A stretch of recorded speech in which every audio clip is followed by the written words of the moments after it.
Raise your hand if you contributed to the token launch event. Cool. We have kind of an interesting setup here. So I just tell you when I'm ready? Okay, I'll tell you. Great, so let's get going.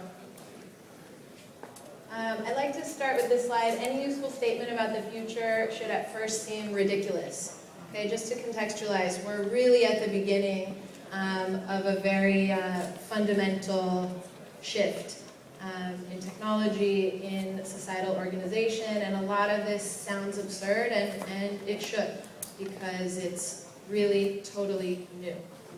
This photo is also taken downtown Palo Alto near University Avenue, where I grew up, so I have a lot of context in entrepreneurship and internet startups, which will map a little bit today in this talk to what I see happening in cryptocurrency as well. Next slide. So I want to talk about a few things today. Blockchain, I'm going to kind of go through that really quickly, just in case anyone here doesn't feel grounded in some of those concepts. I know many of us are. Money in general, always useful to come back to what is money and what's changing in money. A little bit about Bancor, and then more excitingly, user-generated tokens, which is what we work on. Next slide, please. So, blockchain 1.0, and you can go to the next slide already. Yeah, so just to remind us all, the internet is really good for sharing information. Information is one of the two protocols I like to think of that we use as humans. One of them being information transfer. This is text, ideas, images, video, and the other one, of course, is value, money and things, time, and services. So the internet lets us share information. What's unique about information is that it can exist in many places at once. If I give it to you, an image, a file, we both now have it. That's not the same for value. What's unique about value is that when I send it to you, can we get the next slide? When I send it to you, I no longer have it. Now only you have it. It's very important that only one of us has it. And this is why the internet hasn't been good for value transfer, because, next slide, we've really needed to rely on third parties, mainly banks and governments, to maintain these ledgers and authenticate or ensure that truly when I send value from me to you, only you now have it, I no longer have it. You don't want to copy, you don't want to duplicate, you want the original. Next slide. So this is essentially the novelty and the innovation that blockchain brings us, as we learned through the Bitcoin white paper. This is a technology that allows us to share value in a totally dependable way without a third party, without that bank or that government maintaining the ledger for us. So if you think conceptually what a fundamental shift this is for how we share value, it's as fundamental as having the internet for how we share information. Next slide. So blockchain 1.0, of course, came to us through what we know of as Bitcoin. And if we look at blockchain 2.0, next slide, essentially we see kind of the rise of tokens. One of the main ones that we hear about and talk about, of course, is Ethereum, but there are hundreds, actually now thousands of tokens. And what's especially significant about blockchain 2.0 is really the rise of smart contracts and smart contract-enabled blockchains. And if you think about Bitcoin as kind of a 2D money, you can think of Ethereum as 3D money. You can now take this money, you can program it, you can customize it, you can work with it. So I like to think of Bitcoin as a calculator, really good, really solid, really dependable, and Ethereum as an Excel spreadsheet, right? You can formulate the cells, you can add some color, you can work with it a bit more as you wish. Next slide. I always love to show this graph of the Ethereum token. Just a reminder, it stayed kind of steady and very low for a couple years, really, until recently when it gained enough momentum and usage to hit some of the prices that we're seeing today. I love sharing this slide because today we find ourselves in a token economy where tokens are expected to pop immediately. People want to see that price spike. They want to see it spike now. And this is a good reminder that to build anything fundamental, to build something that might become an ecosystem where millions, tens of millions, hundreds of millions of people might collaborate around this fundamental infrastructure, actually does and should take time. Next slide, please. So I wouldn't say that we have yet reached user-generated tokens, and here's why. This is what it looks like to create a token today. Of course, it's a code-intensive process. You need developers. In fact, you need Solidity developers, which are an even more rare, unique breed of developers today, though that will change. Certainly, the average person you bump into on the street is not creating a token, but certainly many teams and companies are able to do so today. Next slide. And if we kind of map the development in terms of access, who can do what, to what we saw with the internet, where things really got interesting was where we reduced technical barriers to entry to such a place that anyone could participate. This is what we think of in the internet as user-generated content, right? You see this in YouTube, you see this in Facebook groups, you see this in Reddit. You don't need to be a professional videographer to have a very successful video on YouTube. You don't need to be a professional journalist to have a very successful subreddit on Reddit. You don't need to be a professional event organizer to have groups that are successful on Facebook. Literally anyone, nearly anyone can do it, and that's when we start seeing the exponential growth and participation in our internet platforms. Next slide. So if we switch gears a bit now from the blockchain technology to money itself, I like to think of money having gone through sort of two fundamental eras, and right now we're entering its third fundamental era. So a little bit of a definition that I think of when I think of money. Money is a tool. Money is a tool for collaboration. It's not preordained. God or goddess didn't give it to us. It is literally a technology that humans invented to separate buying and selling over time and space, right? Before we had money, we had barter. I show up with my carrots, you've got your tomatoes. Assuming I want your tomatoes, you want my carrots, great, we have a trade. Over time, we organize marketplaces to try and lower what's called the double coincidence of wants problem in economics, right? That's not very common that my tomatoes and your carrots are the exact fit. And so that's what's called the double coincidence of wants. And when you organize more people around a marketplace, there's more chances you'll find what you need and that someone wants what you have. Money, of course, allowed us to separate that buying and selling, a fundamental technology for humankind. So next slide. In the first era of money, money came from the earth. Money was gold, money was salt, money was oil, money were sticks and seashells, things that were around us that we could say, these are valuable, also these are scarce, also these are hard to get. If you got gold, you mined it. That was hard, you put in time and effort. Of course, we saw kings and queens trying to amass as much of these resources as possible to control trade amongst the people, and of course there's a lot of power that comes with that. So in the first era of money, money came from the earth. And next slide, please. In the second era of money, next slide, money came from governments. So whereas we had kings and queens, very small groups of people controlling the resources, we moved into the nation-state era where we still have small groups of people, more than kings and queens, still relatively small, and they're controlling this resource that we call money. They're printing it, they're issuing it, they're most importantly deciding where it goes, how much of it there is, and who gets it at first, and sort of what is that process by which it trickles down and reaches all the people who, of course, need the money to play the game of life. Next slide. So this is an awkward picture of me at a place called Bretton Woods in New Hampshire. Has anyone heard of Bretton Woods? Yeah. Cool. And I went to Dartmouth, as they mentioned, so this kind of region is really near and dear to me. Bretton Woods is significant for hosting a monetary conference at the end of World War II. I bring this up here because this is kind of our most recent era, our most recent phase of this second era of money, where money is issued by governments.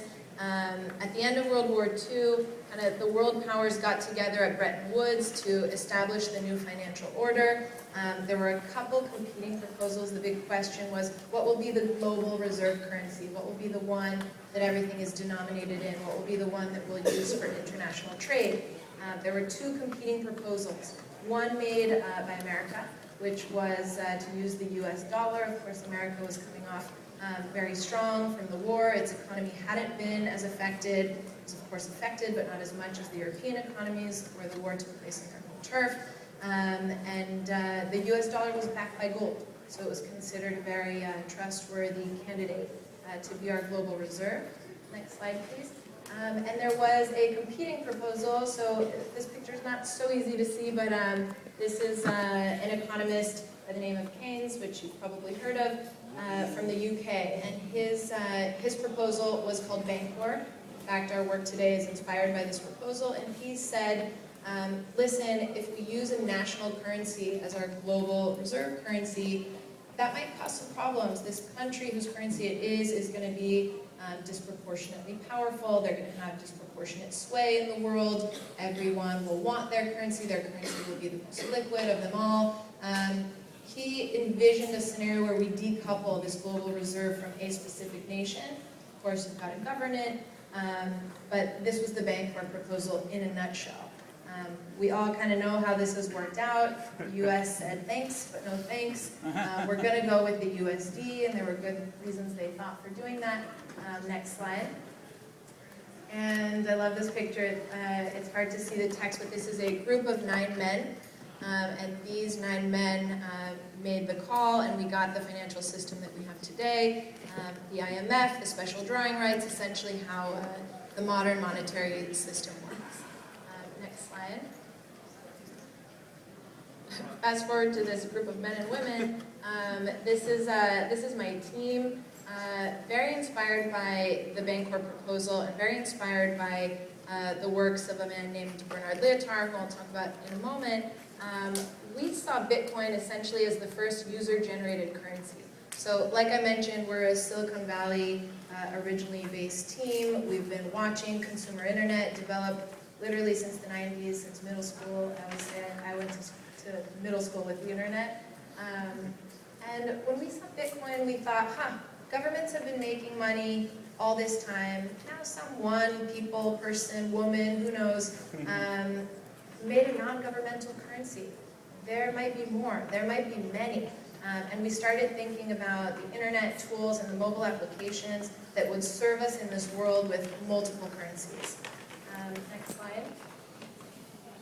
So we started piloting, actually in Tel Aviv, where we were based at the time, this concept of community currencies, right? So if we go back to this notion of what is money, money is a tool to collaborate.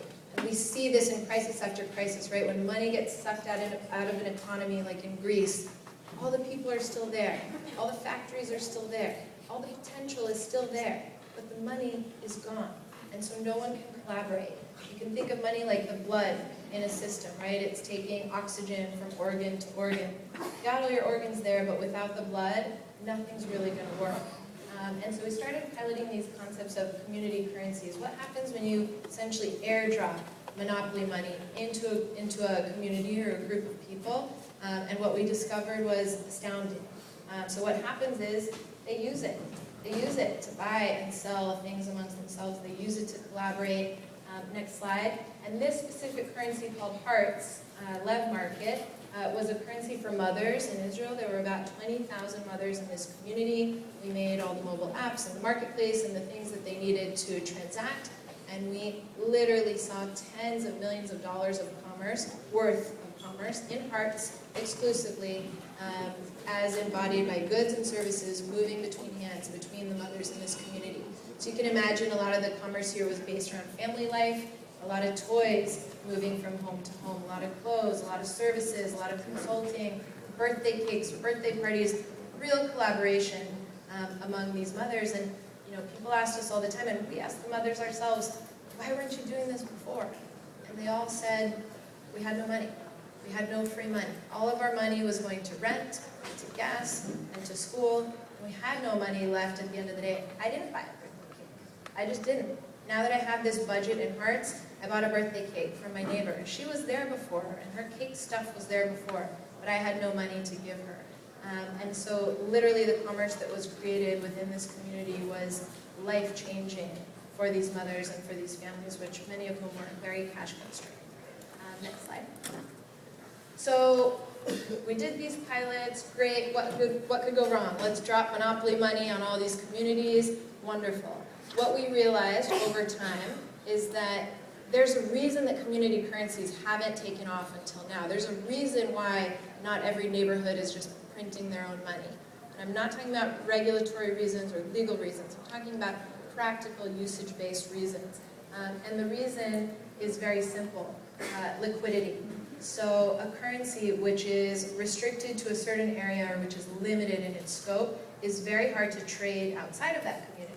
And as you all know, we're in a global world, right? At least a mobile world where people are not spending 100% of their time within one specific community.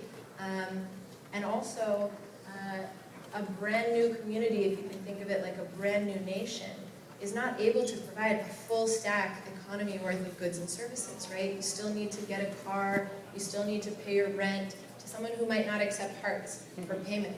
And so if your hearts aren't liquid to any other currency, they're very limited in their nature, even though they're very powerful. Great, next slide. So liquidity, this is the fundamental issue. Next slide, please. So at Bancor, this is the problem that we decided that we're going to approach. How do you make all of these new cryptocurrencies, all of these new community currencies, how do you make them liquid? How do you make them liquid to each other? And most importantly, how do you make them liquid to the old world or to the traditional currencies that we all use and are part of so that they're viable and functional from day one? Next slide. And at Bancor, we are spearheading this initiative called Smart Token. So I won't go into all the details. You can check it out yourself on our website, bancor.network. But in a nutshell, a smart token is a new generation of cryptocurrency. It is a token that holds in reserve small amounts of other tokens, okay? And the price is set algorithmically as a ratio between the money supply of the new token and the reserve balance of the old or other token. Essentially, you can think of this like an interlinking connection mechanism. You can think of it like a language where these tokens speak to each other based on this mathematical formula to reflect an automatic price, and most importantly, to allow them to be instantaneously liquid to the currency that they hold in reserve. So the Bancor Network token, as an example, holds Ether in reserve, and the Bancor Network token is always liquid to Ether. You can always buy it with Ether, and you can always sell it for Ether. Always. Outside of an exchange. And this is a very timely topic given everything that we're seeing around exchanges, both security-wise and also regulation-wise. These tokens are smart. They have a central bank in their smart contracts, in their code. They issue you tokens when you buy them, and they destroy the tokens when they sell them, and you sell them. Next slide, please. I'll go through this very quickly. This is actually the formula. It's a very simple fraction, but again, you can learn more about it on the website. Next slide, please. So the end goal for Bancor is to create, like I said, reduce that technical barrier to entry, allowing anyone to easily create a token for their community, for their project, for their small business, for their loyalty points. And allow those currencies to be liquid and viable from day one so that we don't see a repeat of what we have in today's financial system. Today, if you make a new token, the business connections that you need to be listed on exchange are massive. The volume that you need for anyone to care about your token so that it's liquid and tradable is massive. This obviously doesn't work well for a small neighborhood or a group of mothers or anything else that you can imagine being very powerful for people and very kind of non-business-like. Next slide, please. So of course, as an end-user product, we're going to employ all of the end-user innovations that make things easy for people to digest. This is just an example of a chatbot that's going to help you essentially create your token. It will help you launch your token. It will help you launch a crowd sale for your token. There are, of course, many different options for how you can do this. And the idea here is creating a token, a store of value for your network, for your community, for your project will be as easy as having a conversation. Next slide. So this is a guy that's really special to us, Bernard Liotard. I'll go over it really briefly. Bernard was one of the co-architects of the euro. In fact, he resigned from the euro project when they changed the plan from what he originally architected to what we see today as a highly problematic currency. The original plan was the euro is kind of a meta-European currency, and every nation needs to keep their own currency. Bernard believes in this multi-currency system as being more stable, more diverse, and more appropriate for different economies. In the end, the European bloc, of course, global parameters wanted to compete with the US dollar and other things, decided, no, we're just going to do the global European currency. Of course, it's presenting problems for them today because the different nations are very, very different fundamentally. Bernard speaks a lot about community currencies. I highly recommend that you check out his work. Tons of videos online, fascinating stuff about what makes an ecosystem stable as opposed to efficient, resilient as opposed to efficient, which is actually much more of what we want in our systems if we think about the humans using them and not the humans building them or directing them from the top. I'm going to wrap up. Next slide, please. And this really is my final slide, and I think it's the most interesting one. So we've all heard of Metcalfe's law, right? Metcalfe brought us internet theory that said, rather than just broadcasting to people, when you actually connect people in peer-to-peer networks, marketplaces, whatever it is, you have an exponential growth in your network connectivity between the nodes. And another law that most people haven't heard of is called Reed's Law. And it actually says, beyond connecting people peer-to-peer, when you give people the tools to form their own groups, that's when you get not only the exponent, but an exponential exponent. And so if we map this to what we're seeing in currency, not only the hits, not only the Bitcoin and the Ether, and the other things that we'll certainly see in the coming years, when we allow people to create their own currencies and give them the tools to form their own networks in their own visions, that's when we're really going to see the exponential growth in value. Thanks.